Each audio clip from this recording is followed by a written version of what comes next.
Welcome to Mobile Armor Radio, the podcast for all things Mecha. Jumpship incoming.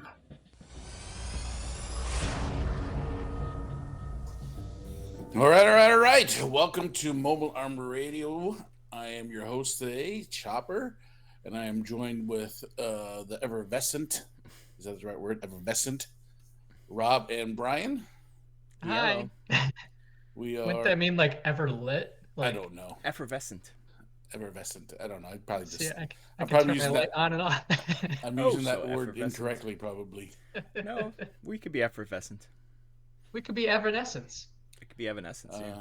Evanescence, bring me back to life. Yeah. So where are we at? We are episode 61 of Mobile Arm Radio, and to spare Rob the pain, we just won't talk about seasons or episodes today. Yeah, I didn't. Unless it's about a show we watch. Unless he provokes me. Are we we're in the next season now, aren't we? Oh, Yes. I meant to mention actually. Enough about season. This is our 5th anniversary. It just popped up. That. Oh, it is, yeah. Yeah. Because this is the start of season 6, episode 1. Yep. We've It's been on for 5 years. I got it on Twitter. It was Hey, the 5th we're anniversary. syndicated! Yay! Yay! Wait for reruns. I can't wait to be on before Matlock Matlock. Yeah. But after Columbo, or Golden Girls, one of the two. Golden Girls. Depends on. I would not be opposed to following up the Golden Girls. You know, Not at all. Not at all. That's a good crowd. So. What about A-Team or Knight Rider? Come on. Yeah, but those don't show up in syndication very much anymore. Yeah, it's weird. I wonder why. Matlock's all over the place. Golden Girls all over the place. Friends or Friends. is Oh, the Jesus. one that's So we're everywhere. talking about Friends, yeah. And The Big Bang Theory. Big now, Bang too. Theory. Yeah. So. Yeah. Yeah. All right. Well, everyone doing okay? Before we move on, everyone feeling good? I'm Everyone awake. good? Yeah. We've talked about Golden Girls. We've completed the mission. Yeah, that's just all. Anytime we get Golden Girls in, show's gonna be excellent. Show's all downhill from there. All downhill from here. All right. Well, let's move on into the dropship then. Dropship landing. Right, and welcome to the Dropship. And before we start this segment of the show, it's time to acknowledge our sponsor.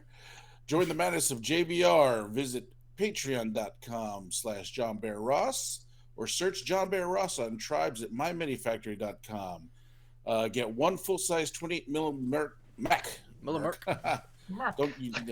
full-size 28mm Mac per month and more. Like this. As you've seen, yes. And as you've seen in our Mobile Arm Radio page, we post several pictures of John Bear Ross's stuff. Good quality stuff.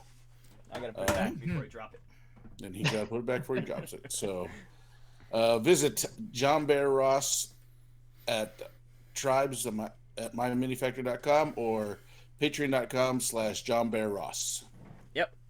I'm showing the webpage right now. If you see the giant robot and a bear snuggling a cub, you know you're in the right spot. You're in the right place. All right, so let's go ahead and, let's just start from the top of my screen, and that would put Rob first. What have you been working on, Rob? I'm at the bottom of your screen. Lots of My screen. Patreons, obviously, printing stuff. First, obviously, is John Bear Ross. He gets a mech every month, and I am a patron. But I decided this one, I was like, I don't need a giant mech. I don't even need a 28mm mech. I need something in between. So I scaled the giant mech down to 45% to make it a Forge Father, because it's a dwarf mech this month. It's a Forge Father Iron Ancestor for Dead Zone. He turned out pretty cool. Look at that arm. Look at that. That's how a hammer should look. Yeah. And he turned out pretty cool. Here's my So you can fling it about. Here's my stunt bot compared to him, so it's a good scale. Oh, that's good. Yeah. Yeah. Look, that guy. That's that He's guy. got it there. He is. Yep. But yeah. So I did that one. So and he's actually, look at that. He's actually Zenithal. He's Zenithal primed. It's a miracle. Oh, that's because it's been good weather. Yeah, well, you saw the mech, the giant mech. I started painting him. You got quite a few days, according to the weather guy I watch. It's been hot. It's supposed to get hotter for you this week. Yeah, it sucks. I Oh, work boy. in a hot warehouse, and it sucks. I also printed from Extra Guy Patreon. You can see my background. It's Megas XLR. Look at him. Oh, that's nice. He's a cool statue. That's a good base. Yeah, he made this base with it. That's awesome base. Yep. Mm-hmm. So it's cool. I'll probably eventually paint him up. I'll never paint him up. And he also did Maspida at 28mm scale. They're around here somewhere. I don't know where they went, but so that was kind of cool. They're Cyclone armors or whatever. Well, I guess they're just called Maspida and Maspida, but in Robotech they're Cyclones. Yeah. But he did a armored form, a bike form, and just a guy is in the all Just three a forms. So it was pretty cool. And yeah, I think that's it. I don't think I painted Armada ships for Mantic Games Armada, but that's all I painted. So that they don't count. They're not mechs. No. But they could be. There are kaiju in there. Well, Yeah. And who knows what the scale is of those ships? there you go. There's my There's ghost. some big smokes. ones. It's my ghost fleet. All right. That one might be way too big. It's big. Look at the size. This is the Iron Ancestor next to him. This ship is It's huge. kind That's of- the XL ship. It's kind of, and those ships are like the other ships. For comparison, are like this. So this is, Yeah. we're talking a ship that's like that to that. Here's like the regular size ship, and there's the XL ship. Oh, I should put him right way around. He's huge. He's Does that gigantic. fit the actual base? Yeah, that's the actual base right there.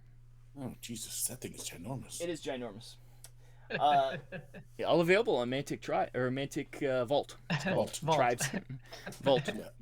Which I'm sure there's mechs on there. Are there mechs yet? Not a lot. Not a lot. There's Not yet. There's No, not the yet. Asterion and the Striders and the Stumpbot is pretty much. But not That not could available be. in the That- vault. that- Yeah. could not, be. not in the vault yet. Yeah, but that could be available. So I'm trying to think. Maybe. I did print up a cyborg too. I don't know where you went. The not Project Subject 901, which looks Subject like 901. it's like a plague version of Wolverine from Weapon X. So that's what Yeah. it looks like. A Anyways, big guy. this isn't an ad for Mantic Vault. They don't pay us, unfortunately. Well, they pay Pat technically, but not for this. Technically. it's true. But that is all the things I've been working on technically. All right. Even What none about of it you, was Brian? mech related.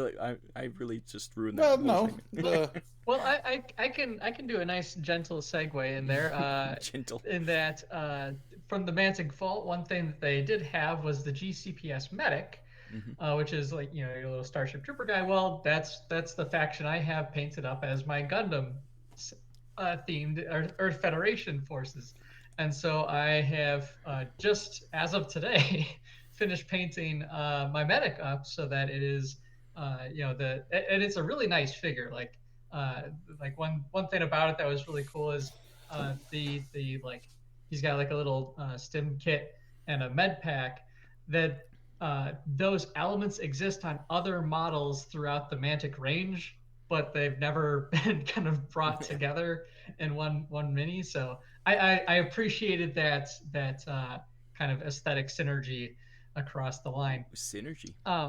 Yeah.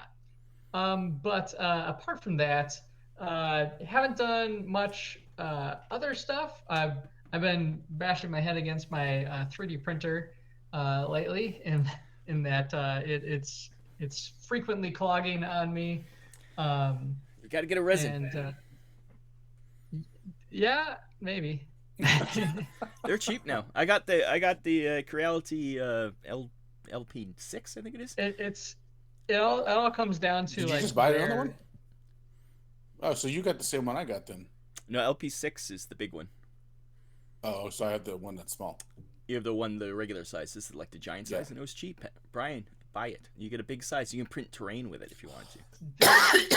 the Christmas- big Christmas is thing coming, is Christmas is coming up. We're halfway through the year. It'll only be cheaper by the time Christmas comes around. Yeah, but it's all a matter of location, right? Like where would I actually put Basement. it in the? You got your basement. My basement is not temperature controlled. Neither is my bedroom. I'm telling you.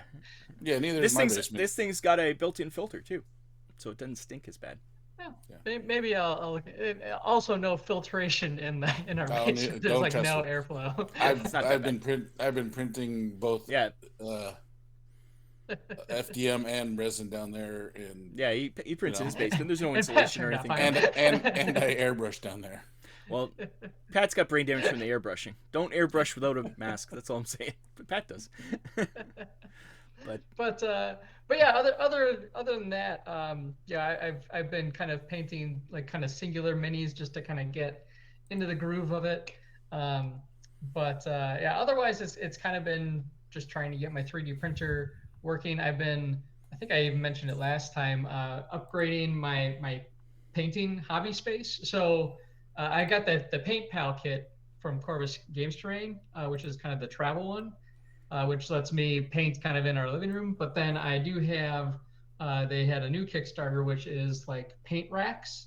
And I've been going through and printing those out so that I have a nice hobby space set up in my basement area that has all my paints out and everything like that. It should be a really nice kit. So it's been kind of nice to rejuvenate the hobby, mojo that way. 100%. I just noticed you did message me your pictures of your medics, so I've been showing those too while you've been talking. Just in case. But I guess it's your turn then, Pat. What have you been working on? Not a whole lot, but I have been working on some things. I had a few long stretches off here, a couple days, and I've been slowly chipping away at my Neo Zhang still. That's going to be a work in progress forever. But good news is I'm almost done with the torso. I would have pictures of it, but again, I left my phone upstairs. I'm in the basement, and then my inherent laziness doesn't allow me to go back up and get it and come back down just to take pictures. Just can't do it. No, I mean, if I get upstairs and I'm done, I'm not going back down there.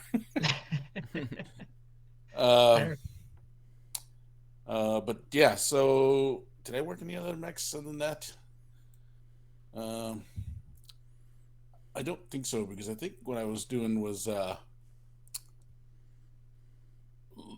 trying to figure out more what I want to do with all my Inner Sphere stuff.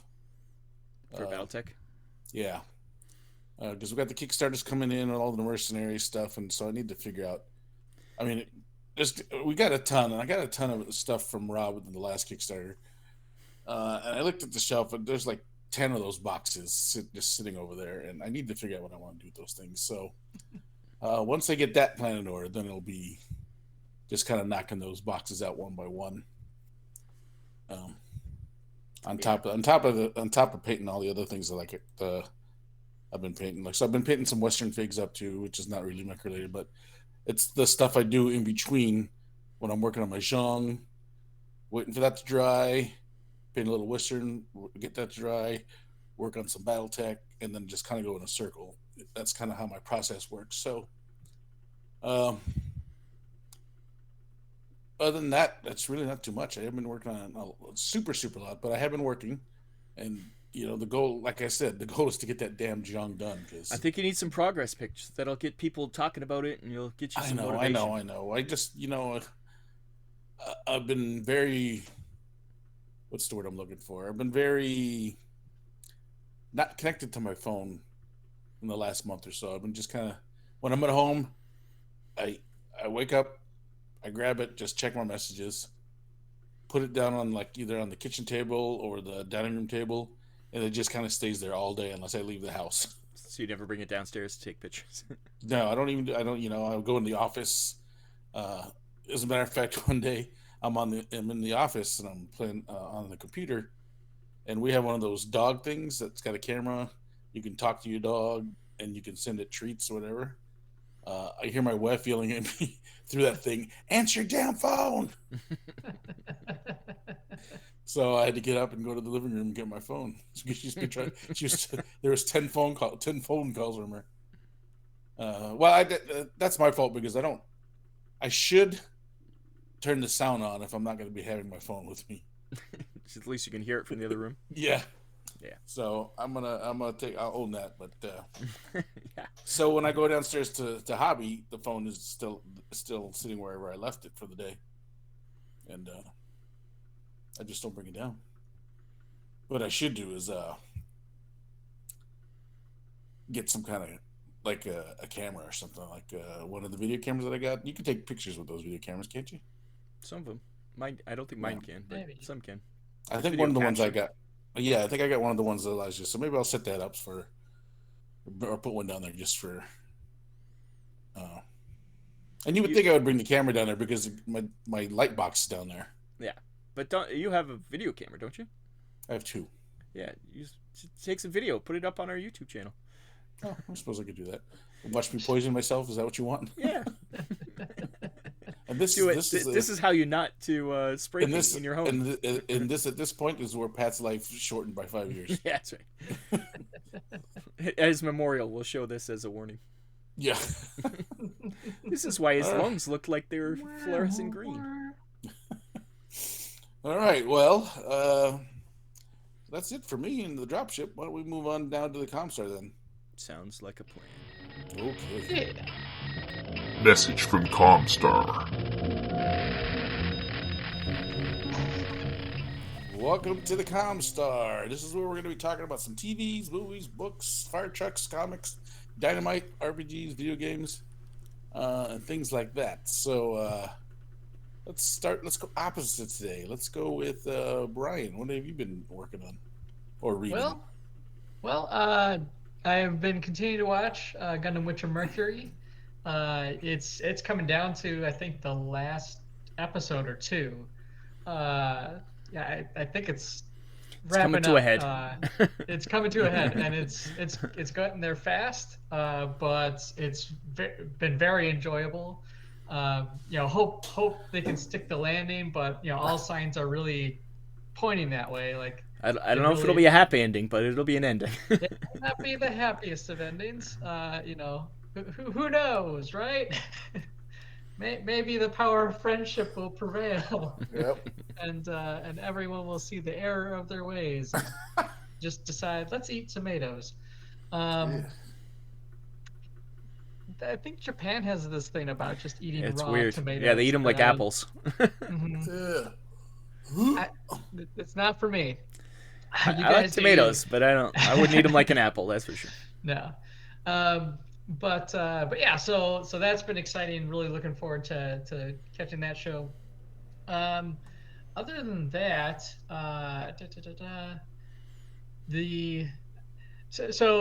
it's kind of funny. My friend Celeste recently did a shout out to Celeste. Yeah, shout out to Celeste, who did Go Celeste. a video review. Talking about, so there's the game franchise Nier, Nier, and Nier Automata is one of the more famous entries in the series, where you play as androids fighting robots to save humanity, and turns out a lot of the premise and setup for that game actually takes place and was started in a stage play production by the game's creator. He did these stage plays, and my friend Celeste did like this very in-depth deep dive into what happens in those plays and how they influence like one of the main characters that's in the series in the game has their start in that entry. So big shout out there. It was a great video that she put together, and definitely check it out. Well, you have to give us let's send us a link so we can put it in the show notes. Yeah, and then other than that, I think the only thing is I've been playing Zelda Tears of the Kingdom, which we've been coming to find out can be made into a giant mech game. You can pretty much make it into anything because you can build stuff, right?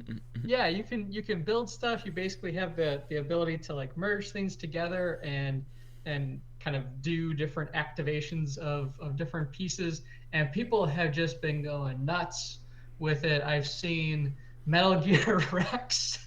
I've seen these other walkers and monstrosities, these giant combines that harvest up all the mobs and everything. So it's a fascinating, creative, and emergent play kind of space. Yeah, you showed a video that was like pretty much, what is it?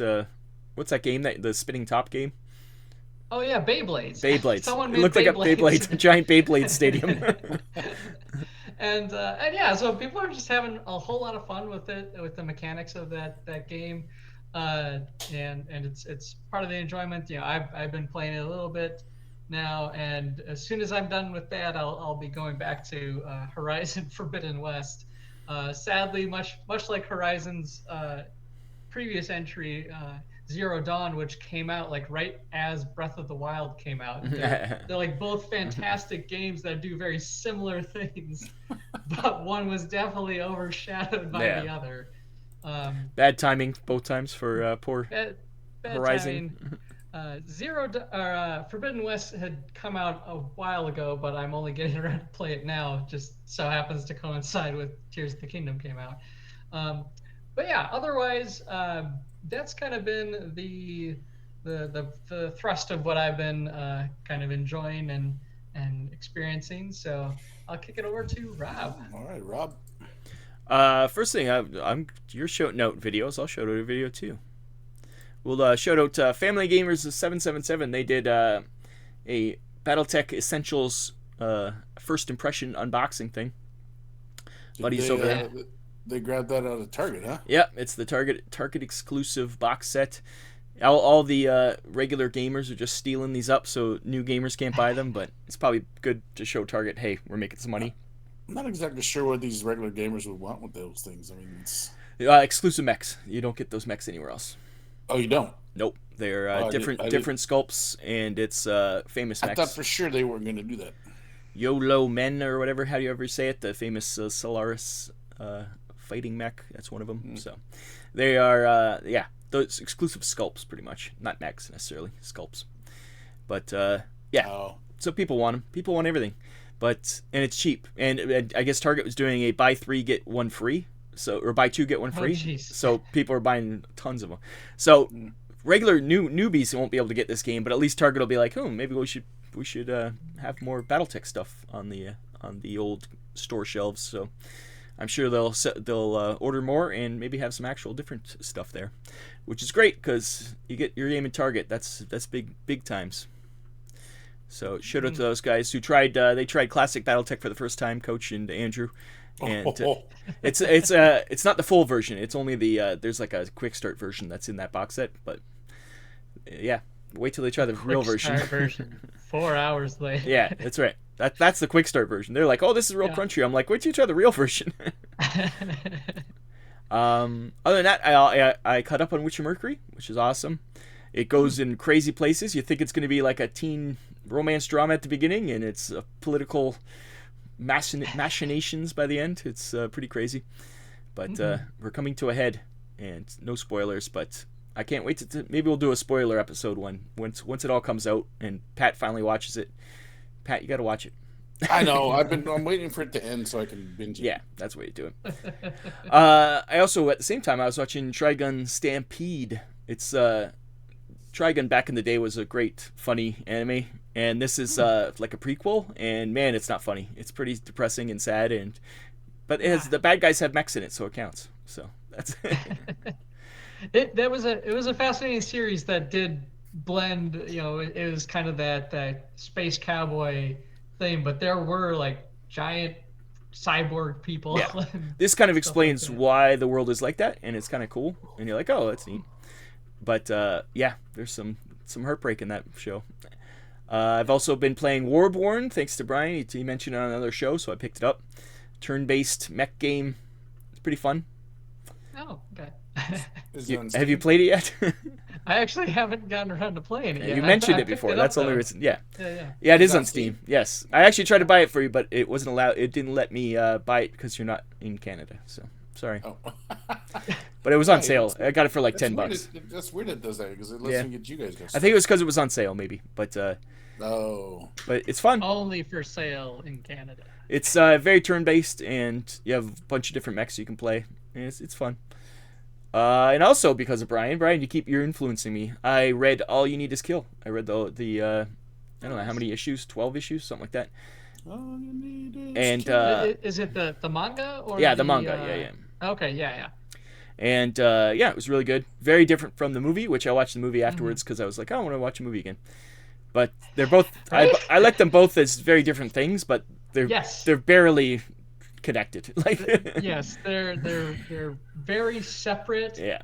Share some very similar elements. Yeah. But you can definitely enjoy both separately. The movie has like a happy ending where the book is not happy at all. The book is not a happy ending. So yeah, just be prepared if you happen to read All You Need Is Kill. Very good though. I think I liked the manga better. It was very good. Mm-hmm. I think that's it. I think that's all I've watched and done and read, and I think that covers it all. So, Okay. Patrick, what have you done? Not too much, but I actually have played some stuff. Oh. So because I had the long stretch off. I was like you, I was also looking for something else to do, a new game. I don't remember talking about Warborn, so that didn't cross my mind. But I was going through GOG, and I found Mech Commander 2. Classic. Which is, if you don't know Mech Commander 2, and if you're younger than 2001, this is basically Battletech. Lances, yeah, full-blown RTS, controlling squads of mechs and things like that. It's pretty cool if you like that kind of stuff. I know Rob hates RTSs, but yeah, I'm not a big fan of RTSs. I can't right keep with track RTSs. of myself, let alone 4 other guys. So. It's true. It's but that's what the pause button's for. Well, if it's got a pause button, that's a lot better. Pretty much almost all. If you're playing a singular, pretty much all RTSs have the spacebar pause. Brian had to let his little goblin out. Yeah. Yep. Yeah. Mech, that's like everybody loves that game. Like that's one of those classic games that Mech games that introduced a lot of people to BattleTech. I was scrolling through Steam, scrolling through GOG, and I saw Mech Commander 2. I was like, oh, let's mess around with that. I did mess around a little bit with Into Breach again, trying to do it with a different squad of mechs this time, other than the original. That took some getting used to because I had my strategies down with the original set. It gets tough by the end.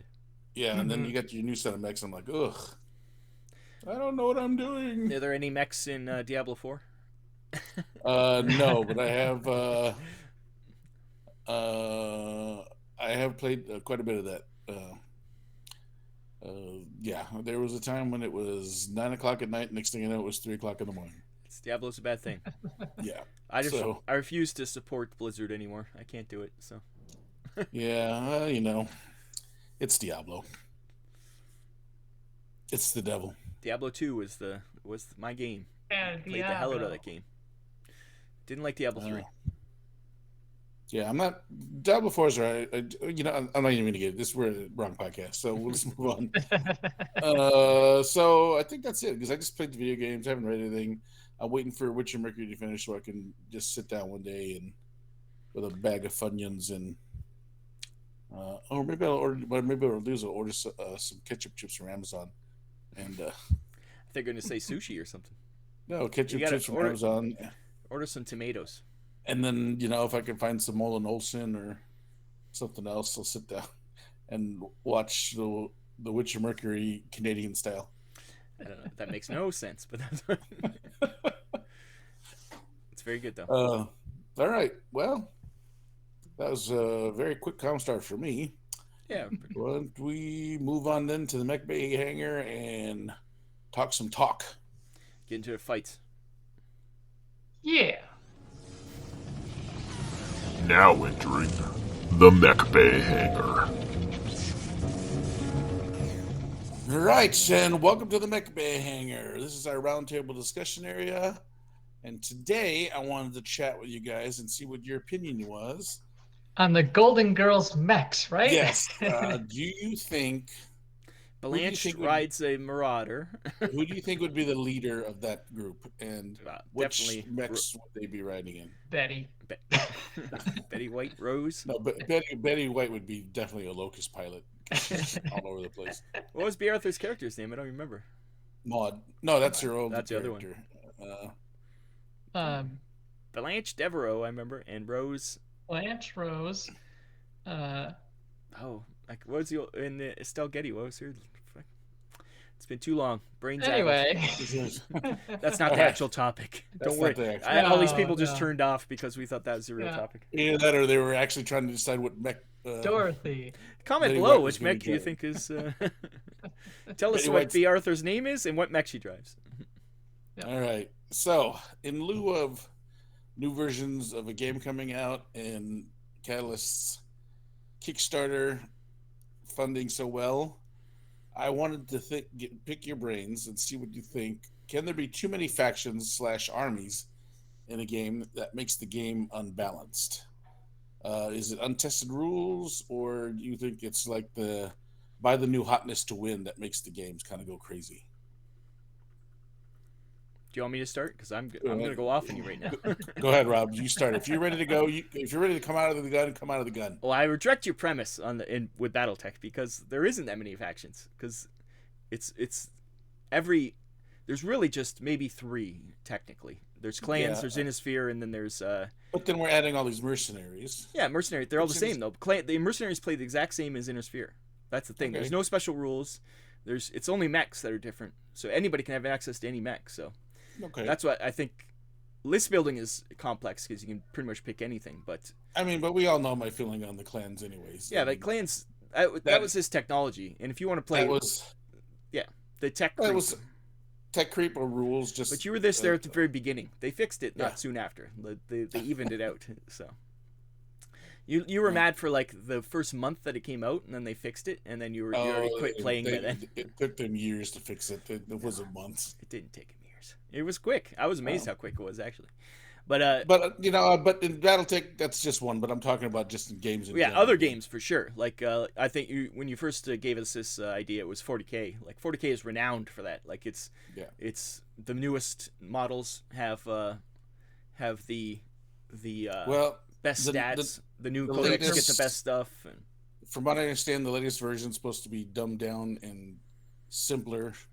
10th edition there. Yeah, less thing. But then once But it's a creep. once the new army books come out, I feel like that's all going to change. yeah, that always happens. Every edition of 40K is the same. And I find Dead Zone's even getting like that, where it's the new stuff always gets more like new models always get more fun stuff because you think of new things to do and you don't give it to the old ones, you give it to the new ones, right?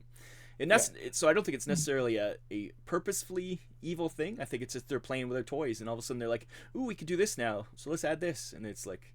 Yeah, but then you just negated half a person's army because. Do you feel like then that falls into untested, not playing with these all new things and then seeing that this is a little too much, or do you feel like it's a corporate thing where like we can sell all these new things? I'd like to think even GW I don't think is that evil. I think it is mostly it's the guys making rules don't test them enough, or they're especially once again for GW for 40K. There's so many players that they have such a player base that they're gonna find all the loopholes, and so the moment you put a rule out, they'll be like, I can use it to this, combine it with this, and they're like, we never even thought of that. Like, Right. And that's why FAQs exist, right? But I don't know if I don't know. I don't play 40K, so I'm not sure what their FAQ thing is if they do nerf stuff after a while, but. I think they do. Yeah, they must. They probably do. They just what was that latest squat? Whatever they called their squats. Space Wars. I forget what they gave us some kind of retarded name. Oh, they all have weird names now because they changed all the names because they it's wanted. Not Botoms. Yeah, but... something like that. Yeah. It starts with a V. Yeah. But they came out strong, and then we're gonna copyright this. Let's call them Votoms. Oh wait, somebody already had it. And then, But they got an FAQ nerf. Yeah. I think I heard when they first came out, they were way too powerful. Which sucks is because then they get the FAQ nerf, and then guess what? New version. Yeah. Yeah, it's tricky, and like I know. But I feel like all games suffer from that a little bit. Even Battletech did. And it is hard to strike that balance of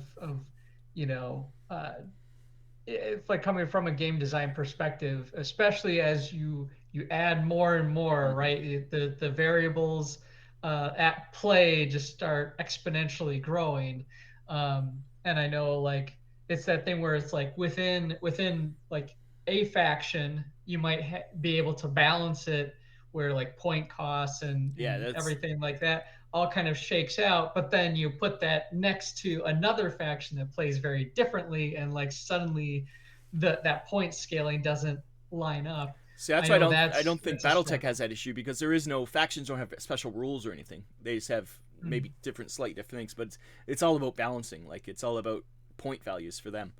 Where other games, yeah, if you have special rules and they interact with the models in certain ways, or models or armies play very specific ways, then you get in trouble. I'll play devil's advocate for a second, because I don't think Battletech suffers from this as much as other games. But I think if you're going with Battletech and you're calling it points, like this mech's only worth this much point, this mech's that much point. But if you don't point those mechs correctly, then you're still going to get it. Well, yeah, but that's why it's been 40 years of correct pointing. Sure. Like, they haven't changed the points. They've barely added any new mechs. Like, it's not new mechs. Yeah. They just make new models for them, but these mechs have been around. So I think they got the points value down pretty solid now. Like, there's obviously ways to break it. You can, but you know, you shouldn't be playing with people who min-max anyway, so. Yeah, and that kind of does kind of speak to, you know, the different types of players out there, right? You have your min-maxers who... you definitely your tournament players. Tournament players who are even kind of their own space. They're not necessarily min-maxers, but they're... Yeah. A lot of times it's a Venn diagram, right? Yeah. There's overlap. Exactly. But it's the three circles. They have a very specific goal in mind, right? They're out to win. Well, some people usually play to the objectives too with tournament players. Like the real good tournament players, they don't care how an army plays. They look at the objectives and play to get those objectives and get as many points as possible. Like, I know you know people like that, Brian, who they'll just eke every little point out of every fight so that they can max out their points and win tournaments. That's the way they do it. Mm-hmm. Mm-hmm. Where if you're playing a competitive game, that you're not necessarily going to do that. If you're min-maxing, you're not looking for points. You're just looking to kill, right? Like, you know, so, or do the special moves. You know, I'm a narrative kind of guy. I'd rather play lopsided mechanics, or I don't like playing in tournaments, so I'd much rather play some weird scenario that's not maybe you're not supposed to win, but it might be fun trying to see how long you last. Or I don't mind games like that with slow off balance, because the scenario dictates. It's all about having fun for me. My problem is playing when you definitely have broken lists building or broken. Yeah, that's always an issue. But I always like the level of a little level of randomness in there, not just in the dice, right? Because dice are you know, they got a set range, but like I like chaos. Dead Zone I really like is, you know, random item placements or exploding eights. You can go to, or exploding eights as a mechanic. There are some mechanics that which tournament players hate exploding eights. They despise those because it's just chaos. Yeah, you can have I've had it many times. Most of those guys are number crunchers anyways, and you can't number crunch an exploding eight. Yeah, like the math hammer kind of guys. Yeah, you can't. I take the Yu-Gi-Oh approach, as I believe in the heart of the dice. I do too. For that short, like 5-episode span where they were playing dungeon dice monsters. But anyway, to kind of your question, it is that thing where even I think during the creation step, like you can beta test it with, you know, and hopefully you get a good sampling of beta testers who are actively playing it. But even then, like a lot of times beta testers will have a very specific kind of mindset, because sometimes they're trying to figure out, oh, you know, if we tweak it this way, you know, they're kind of trying to help in a way, you know, they're not trying break to do it that necessarily. They're trying to help identify points and issues where they foresee a problem. But other times, you know, like a big part of it is, you know, how do you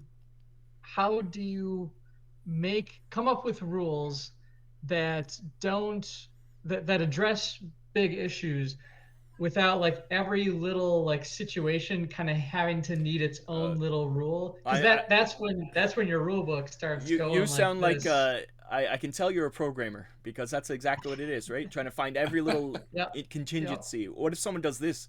Like, no reason anybody would do this, but what if someone does this? Oh, what? Yeah. But that's right. You have to balance. That's why I love Mecha Hack, because they just were like, yeah, fine.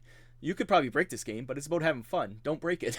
Like it's as basic as possible. Like, and role-playing games in general, though, it's GM rule. Like they can say no, this doesn't work. Like stop it. Yeah. Where it's if you're playing a tabletop, say, I'm gonna try it. Yeah, or let them roll or whatever. But tabletop, it's a lot more stringent rules where you have to have a set of, okay, this is what we're playing by. It's chess, like you can't change the rules halfway through or decide for some reason that this guy can't do that because just because it's unfair in the moment. You might have to change it afterwards or talk about it afterwards, but and I haven't played this, but I've heard X-Wing used to be pretty notorious for having to chase the new hotness all the time. Well, that's one of those, you buy the new pre-painted mini, and I wouldn't be surprised if they did that just to sell more minis, especially of the ones that aren't popular. Like, I wonder if that's more version 2 than the original version, because the original one was all like, okay, here's a bunch of stuff. We have this stuff. Here's TIE fighters and X-Wings and different versions of. By the time they're getting to like weird like mercenary factions and stuff, they're like, well, nobody wants to play this. Nobody's gonna buy this unless we make it that it's super powerful, that they have one card in that deck that you can add to your other faction.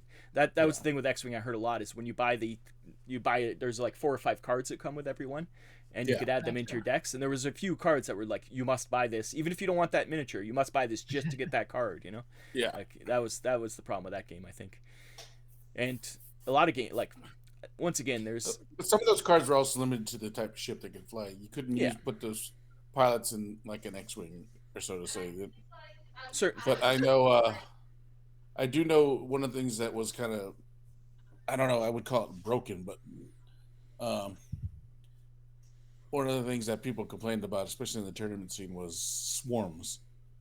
You could take all the low point or medium point ships with the mediocre or just regular pilots, and you get like 6, 8, or 10 of them for the, it's just action economy. I guess exactly Battletech. There's a way in Battletech, if you take a lot of like tanks and stuff, you can do the same thing where it's like they're so cheap that you can just swarm them out, and really it's unfair. It's not. It breaks the game. Like the game's never meant to be like that. I mean, it does it at MechWarrior Online. Well. Or when there's enough of those tanks flying around, those MechWarrior 5 or Battletech is the worst. Battletech those tanks were way more powerful than mechs. Like you could step on them and kill them one hit, but until you got there, they destroyed you. when we were playing that one time, that one mission where we had to lure everyone back. There was just so many. Those tanks were just swarming us and just killing us. While then the mechs would take the killing shots, while the tanks would wear us down. Yeah. There's.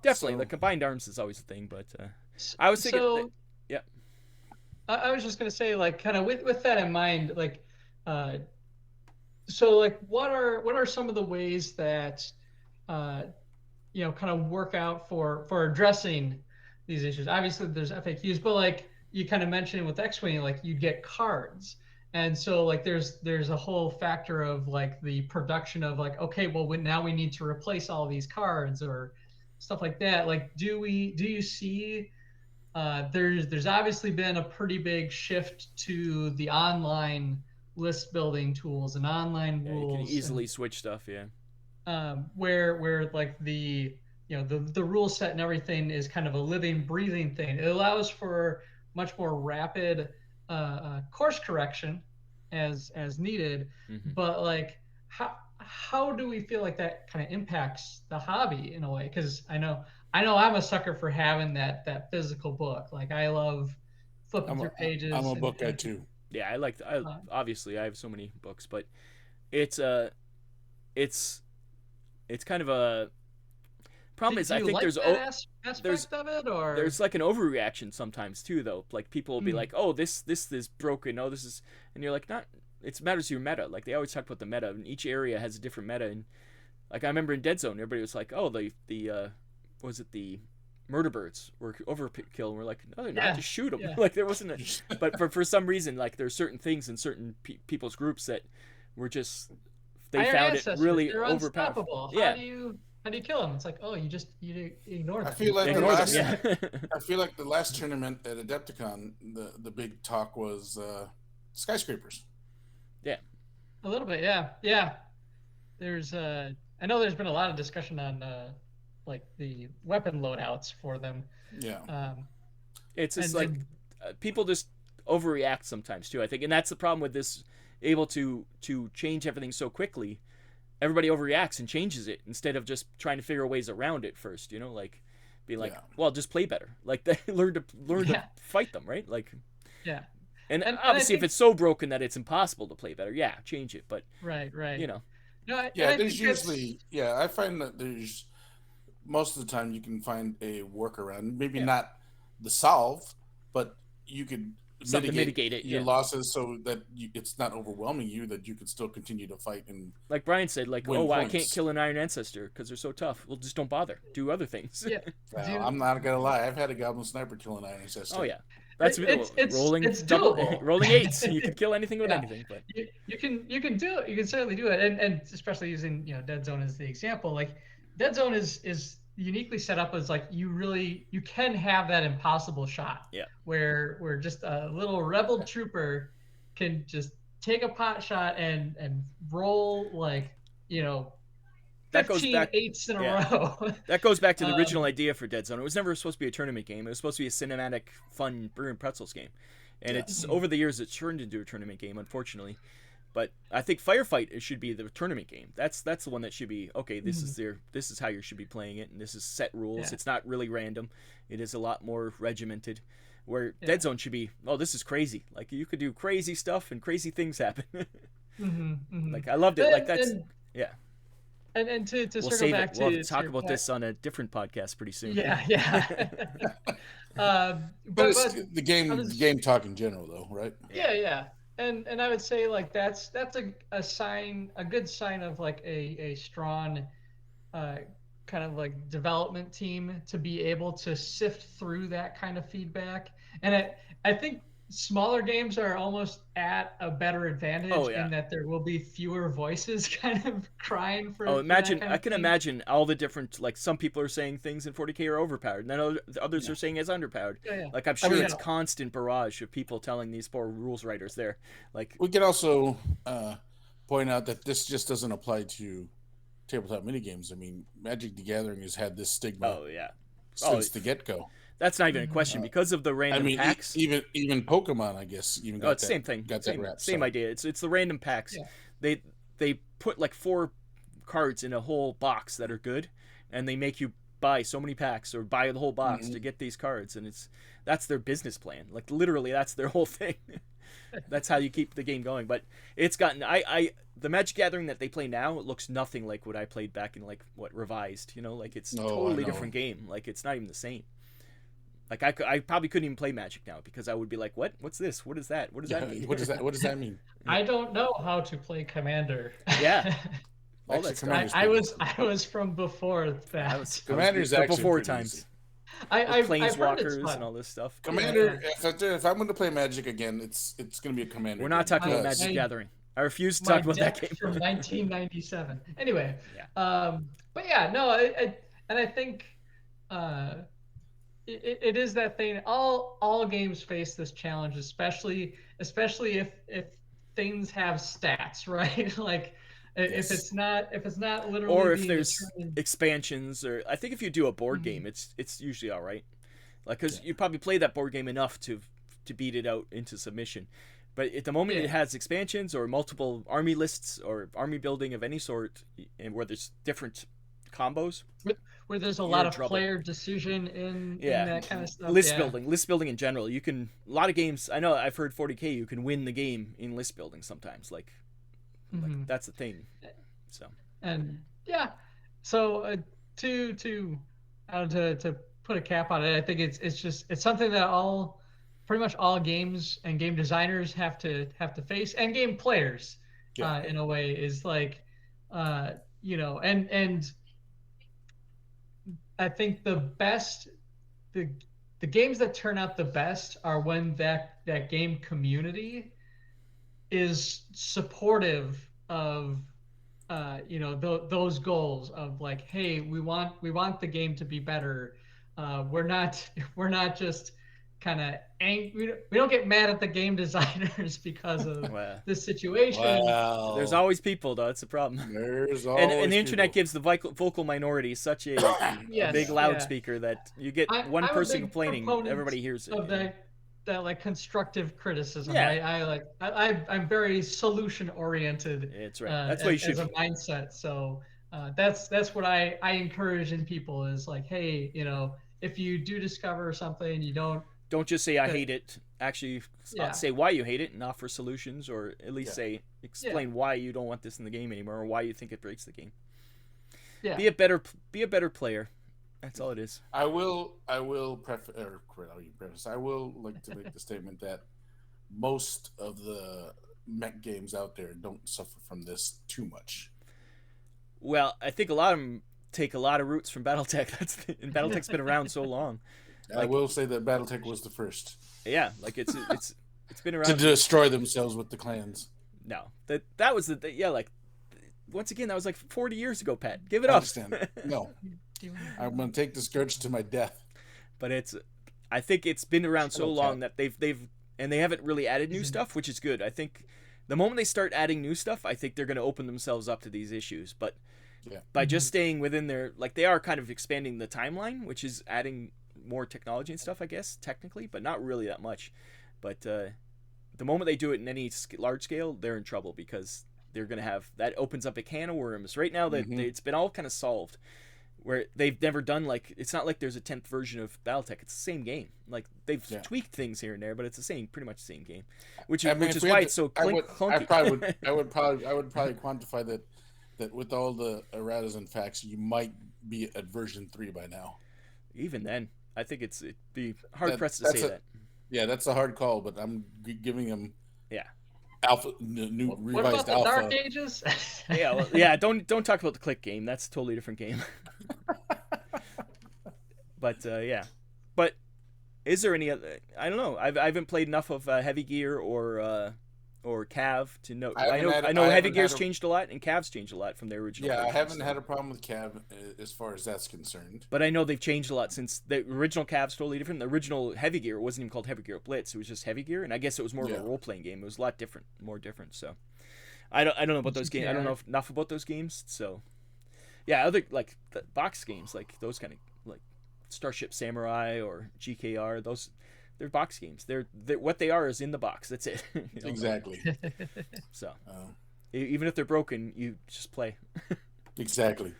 So, are there any games that you know that are really broken rules, or games that were broken and were able to bounce back? I think. Or do you find that there is any kind of creep in any of these games that we talk? Maybe we're missing something. Maybe there is something new in Battletech that is a creep that everybody wants to play, but I don't think so. People like the new shiny in Battletech. It's like, oh, there's a new miniature. Like, I must buy it. It's not like I need it for to be better at the game. It's more like I must own it all. I must have it. Just yes. Like, yeah. So, all right. Well, that's sure. Yeah. All right, so then let's wrap this up. Let's just head out to the MechBay Hanger and ExFil. We're in the ExFil out here. That's what I meant. Let's wrap up the MechBay Hanger. Head out of the MechBay Hanger into the X. That's what I was trying to say before I had a stroke. Yeah, he was stroking out there. Word salad. Let's ExFil out of here.